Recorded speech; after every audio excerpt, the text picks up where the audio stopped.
법원 행정처가 감치 과정에서 판사를 모욕한 김용현 전 국방부 장관의 변호인 2명을 경찰에 고발했습니다. 유튜브 방송 등에서 판사를 향해 욕설한 것에 대해서도 법치주의를 훼손하는 인신공격이라고 비판했는데요. 현장에 취재기자 나가 있습니다. 권준수 기자. 네, 내란특검 사무실입니다. 네, 법원 행정처가 나서서 수사를 의뢰했다고요. 그렇습니다. 천대엽 법원행정처장은 오늘 김용현 전 국방부 장관의 변호인 이하상, 권우현 변호사를 경찰에 고발했습니다. 두 변호사가 지난주 한덕수 전 국무총리의 내란 재판에서 퇴정 명령을 받은 뒤 감치 신문 절차에서뿐만 아니라 그 이후 유튜브 방송을 통해 재판장인 이진관 부장판사를 모욕했다는 게 고발의 주요 내용입니다. 법원 행정처는 표현의 자유의 한계를 넘어 법원의 재판을 방해하고 재판장에게 무분별한 인신공격을 하는 것은 법관의 독립을 해치고 재판에 대한 신뢰를 떨어뜨려 법치주의를 훼손하게 된다고 강조했습니다. 나아가 엄정한 제재가 필요하다며 두 변호사의 행동을 사법질서 전체에 대한 중대한 부정행위로 규정하고 필요한 조치를 단호하게 추진하겠다고 밝혔는데요.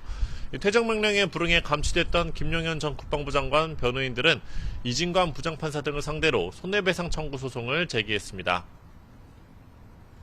네, 그런가 하면 내란특검은 대검찰청을 상대로 강제 수사에 나섰다고요? 네, 내란특검 소식도 짚어보겠습니다. 박성재 전 법무부 장관의 내란 중요임무 종사 혐의와 관련해 대검찰청에 대한 압수수색이 오전부터 이뤄지고 있습니다. 박 전 장관이 대검의 합동수사본부 검사 파견을 검토하라 지시한 적이 있는지 살펴보고 있는 건데요. 박 전 장관은 비상계엄 당일 심우정 전 검찰총장과 3차례 통화한 것으로 조사됐습니다. 특검은 지난 8월에도 압수수색을 통해 심 전 총장의 휴대전화와 관련 자료를 확보했지만 수사를 통해 확인된 내용에 비춰보면 추가 자료를 확보할 필요성이 있었다고 설명했습니다. 특검은 압수물 분석 등 추가 수사를 진행하면서 박 전 장관에 대한 처분을 결정할 것으로 보입니다. 네, 어제는 내란특검이 김건희 특검에서 압수수색 영장을 집행했다고 하는데 어떤 내용인가요?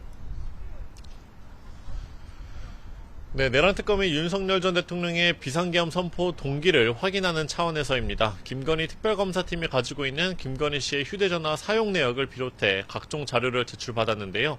특검은 윤 전 대통령이 부인 김건희 씨의 사법 문제를 방어하기 위해 계엄을 선포했을 가능성을 들여다보고 있는 것으로 알려졌습니다. 특검은 지난해 5월 김 씨가 박성재 전 법무부 장관에게 도이치모터스 주가 조작 의혹 등 검찰 수사와 관련해 메시지를 보낸 사실을 포착한 것으로 전해졌습니다. 이에 특검은 오늘 박 전 장관의 휴대전화를 확보하기 위해 최상병 특검에서도 압수수색 영장을 집행했는데요. 박 전 장관이 명태균 공천 개입 의혹 등 김 씨와 얽혀있는 검찰의 수사보고서를 전달한 흔적이 있는지 파악하고 있습니다. 지금까지 내란특검에서 YTN 권준수입니다.